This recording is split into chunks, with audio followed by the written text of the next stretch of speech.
Good morning. Welcome to a new session of video class.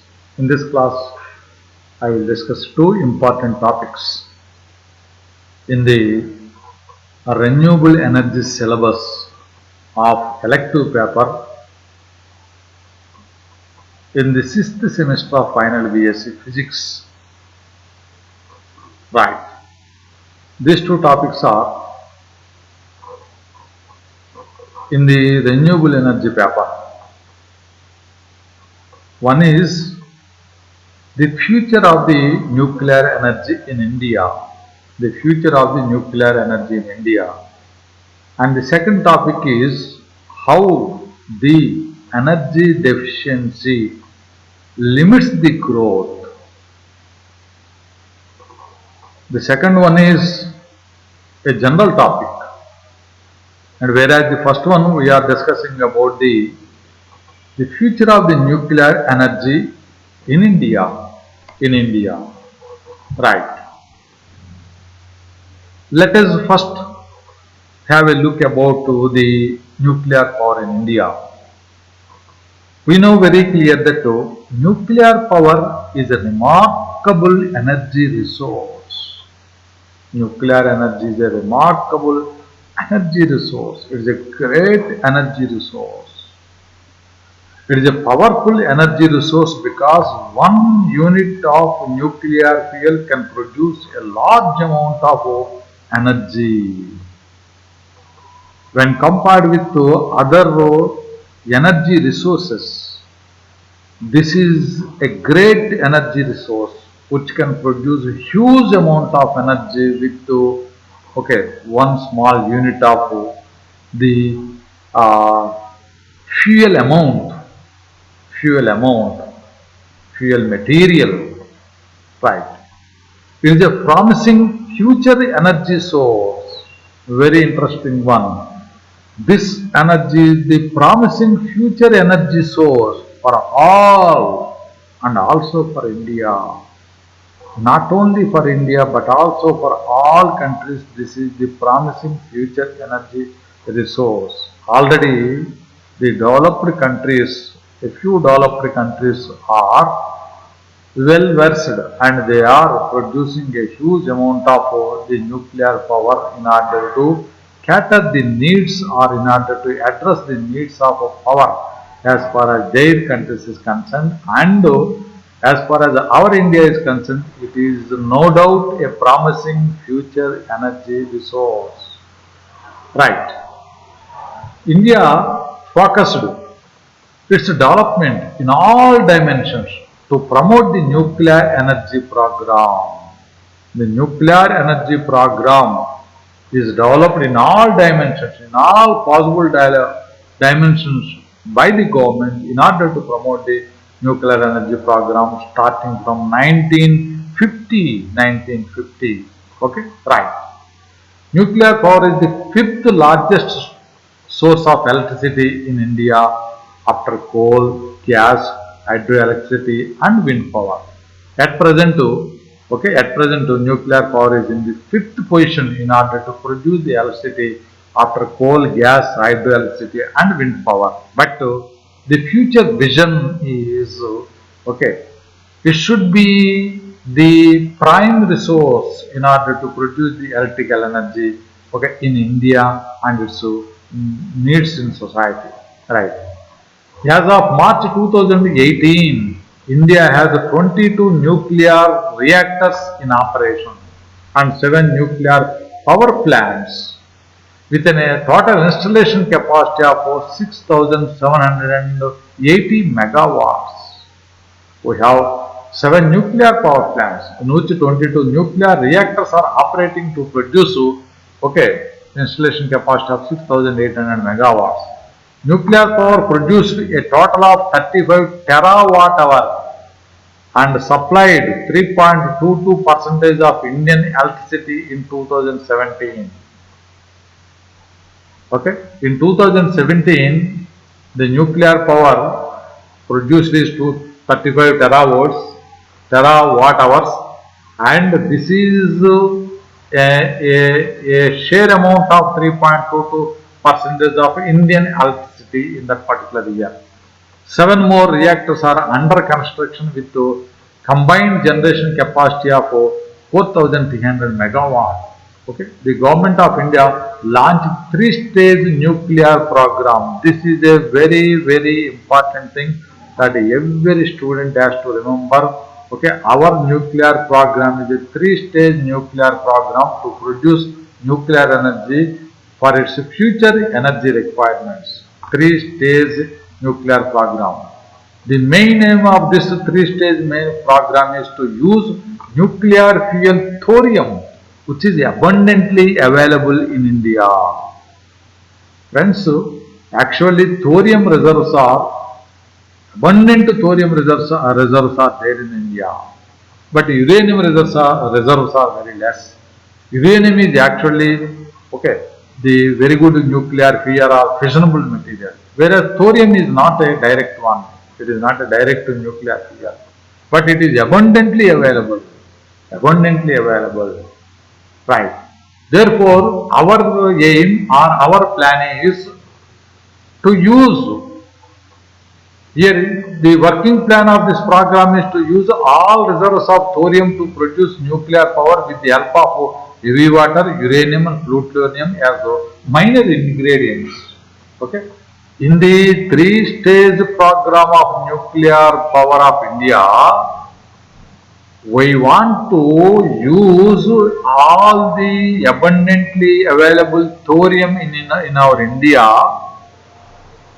so that it can be converted into a fissionable material of uranium by initially mixing it with heavy water, uranium and plutonium. It means that heavy water, uranium and plutonium are used as intermediate ingredients with the thorium, so that the thorium is ultimately converted into fissionable uranium, which is not available in our India naturally. Therefore, this is the 3-stage program with which we want to achieve a great amount of nuclear energy with ultimate stage of its reaction, Right. Okay. This is something about what this one, the present nuclear current status of nuclear energy. Okay, nuclear reactors under construction 2017. At present 4,780. Actually, it is 6,780 megawatts. So as on 2018, these are the old statistics. Okay, and our aim, our what is the timeline plan is 14,600 megawatt energy by 2020 and 21, and by 2032 it should be 27,500 megawatt energy. Okay, right. This is about of course the present status and the future estimations of energy. This is a simple thing about the 3-stage nuclear program. In the first stage, okay, by means of uranium, heavy water reactors fueled by the natural uranium produces plutonium. This is the first stage. In the first stage, heavy water reactor is okay, given natural uranium which produces plutonium. In the second stage, fueled by the mix of plutonium and natural uranium. Again, in the second stage, plutonium and natural uranium are mixed with the sufficient stocks of thorium is introduced. Okay, now the thorium is introduced in the second stage in order to convert the entire one into uranium-233. Now this uranium-333 is 233 is used to produce the nuclear energy in the third stage. This is the 3-stage mechanism of what this one, our Indian okay, nuclear program is concerned. Okay, right. Now I will upload the student material for the further discussion of this one. Nuclear energy in India, the future of the nuclear energy in India. Nuclear energy is the most powerful and main energy resource. Already I said to you, it has become the leading source for the generation of electricity on the globe. Yes, it is the leading source. Nuclear fission and fusion are the two types of reactions with which nuclear energy can be extracted. right? Okay, but nuclear fission is presently used. Okay, presently used by different countries in the globe. Control chain reaction of nuclear fission is the actual reaction with which the energy is generated from the nuclear reactors. Actually, control chain reaction is used in the nuclear reactors in order to produce the nuclear energy. Nuclear power is the fifth largest source. It is the fifth largest source, okay, of electricity in India after coal. Okay, after coal, gas, hydroelectricity and wind power. Just now I discussed. Okay, and already 2018 by we have 22 nuclear reactors with 7 nuclear power plants. All these things are discussed to you, and this is the 3.22% of the Indian electricity in 2017. India has a largely indigenous nuclear power program. Yes, we have our own nuclear program, that is the three-stage nuclear power program. The Indian government is committed to growing its nuclear power capacity as a part of its massive infrastructure development program in the area or in the arena of massive infrastructure development program of India. India is going to establish, okay, India's nuclear power plants in order to increase the nuclear power capacity, right? The government has set defined targets to grow nuclear capacity. From the beginning of this year, that is 2018, this year means from the beginning of 2018, 6 more reactors are under construction with an installation capacity of combined installation capacity of 4,300 megawatts. Right. On completion of these two, okay, these four, then what will happen? Our nuclear capacity will reach us to 13,480. Tarapur Power Station was the first nuclear power plant in India, right? The construction of plant was started in 1962 and started its operation in 1969. Initially, it has a 320 megawatt nuclear power station with two 160 boiler water reactors. So now Tarapur is the largest nuclear power station in India with a total capacity of 1400 megawatt. 1400 megawatt. The government promised proposed plans to generate 25% of electricity with nuclear power by 2050 with 150 gigawatt and 150 to 200 gigawatt of installation nuclear power capacity. Right.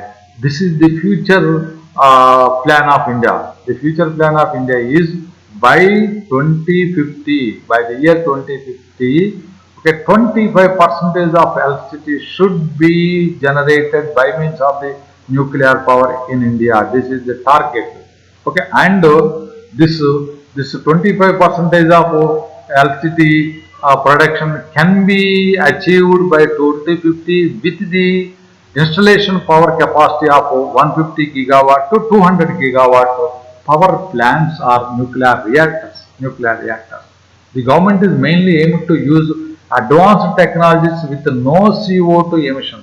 That is also one of the interesting and important point. We have to remember that our nuclear power program, okay, is based on an advanced technologies in which no CO2 emissions are, okay, no CO2 emissions are entertained as far as our program is concerned. Right. This is about the future of nuclear energy as far as the Indian government is concerned or India is concerned. Right. Now let us go for the other topic, that is explain how the energy deficiency, okay, deficiency limits the growth. Okay, energy deficiency limits the growth. In the beginning of this particular topic under renewable and all these things, we know that okay, the socio-economic development of a country is purely depends upon the availability of energy, production, transportation and utilization. Energy is the most important factor that decides the status of a country, and it is one of the most important parameter which decides the living standards of people in a country. That's such a great component, this one. Therefore, if energy deficiency is there, certainly it totally limits or okay, that, that energy deficiency is a great barrier to the growth. It limits the growth. Okay. Energy is the oxygen of economy and the lifeblood of growth. This is a very, very important statement. What is this one? Energy is the oxygen of economy. The economy, the financial status of a country, the budget of a country. Okay, all these things depends upon the energy. Therefore, energy is the oxygen for the economy, and for growth, it is lifeblood. As far as the growth is concerned, energy is the blood, lifeblood of the growth. It is the blood of the growth. Okay, that's why energy is having such a great part or such a great role for the economy and the growth of a country. Right.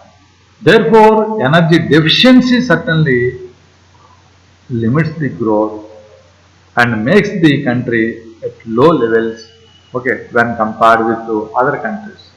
Economic growth of country depends upon the availability of local technologies and energy resources. Economic growth. Economic growth means the economy transactions, that is the financial transactions and everything will depends upon the availability of energy resources, local energy resources and local technologies with which we can able to produce the energy, transport the energy and utilize the energy. All these things depends upon the availability of energy resources and local technologies that are employed. Right. Insufficient energy production and utilization affects the overall growth of the society in many dimensions. Okay, insufficient energy certainly produces energy production and certainly makes the what is this one, overall growth at low levels, and it affects the society in many dimensions. Okay, it affects the society in many dimensions. Right. Insufficient energy produces production and utilization affects the overall growth of the society in many dimensions. Okay.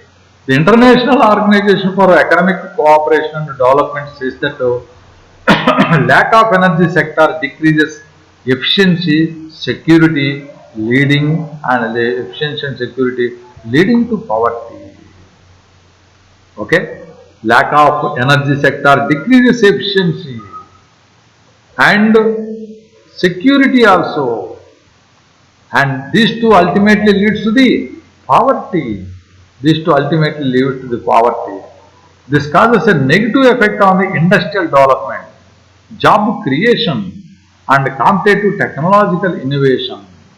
Energy deficiency gives a negative effect on the industrial development, no industrial development. Therefore, there is no job creation, further job creation. And competition and competitive technology innovations. Technology innovations is a very important thing. Competition in the technology innovation is okay, automatically very seriously affected by the energy deficiency. It also affects the independence of supplying. It also it also affects the independence of supplying necessary energy to the citizens.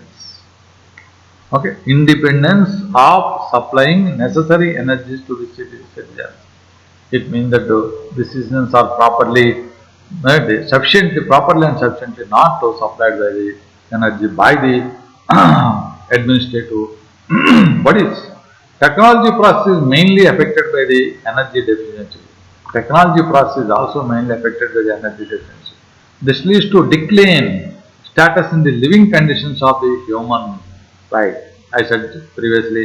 This okay. This leads to the decline status in the living conditions of the human being. Okay, right. Without heat, light, and power, we cannot build or run the factories. Without heat, light, and what is the power, we cannot build and run the factories. This affects the growth of goods, jobs, and homes. See, this affects the growth of goods, growth of jobs, growth of shelters. Okay, all these things will be affected. Also limits the enjoy of the amenities that makes life more comfortable and enjoyable. This is very important thing. This also limits the amenities that a person needs to make his life more comfortable and enjoyable. Therefore, the living standards or conditions decreases. Therefore, the citizens doesn't feel well with this condition. So, therefore, all this is due to the what this one. If energy deficiency is there, energy deficiency leads to restriction in supply of oil, natural gas, and coal. The cost of three major commercial resources increases without any limit, that is coal, oil, and natural gas. Agriculture, farm industries, and cottage, mini, small scale industries faces crisis with electricity deficiency. Establishment and running of industry becomes hard. Production in all sectors decreases. Employment, unemployment increases due to the lack of jobs to do work. Lot of difference between demand and supply will take place. There is a great demand, and but the supply is less because of the energy, less of lack of energy sources.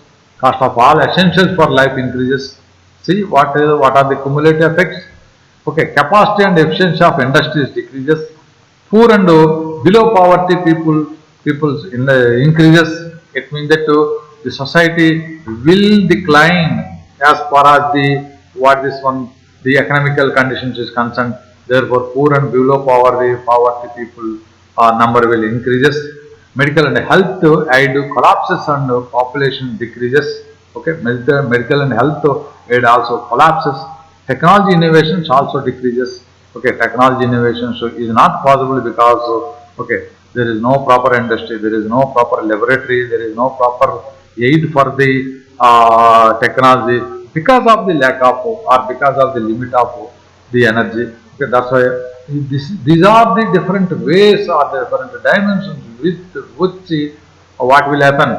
The energy deficiency makes very serious. Therefore, the energy efficiency, limits the growth. It limits the economical condition. It ultimately what will happen affects the living standards, living conditions, and all those things that are all those amenities that needs by the people are also become very hard. Okay, in that way, this will limit the growth and the growth and the living standards and conditions. Okay, right. This is about the two topics. One is the future of the nuclear energy as the future of Indian energy resource, and the other one is how the deficiency of energy limits the growth. Right. See you in the next class.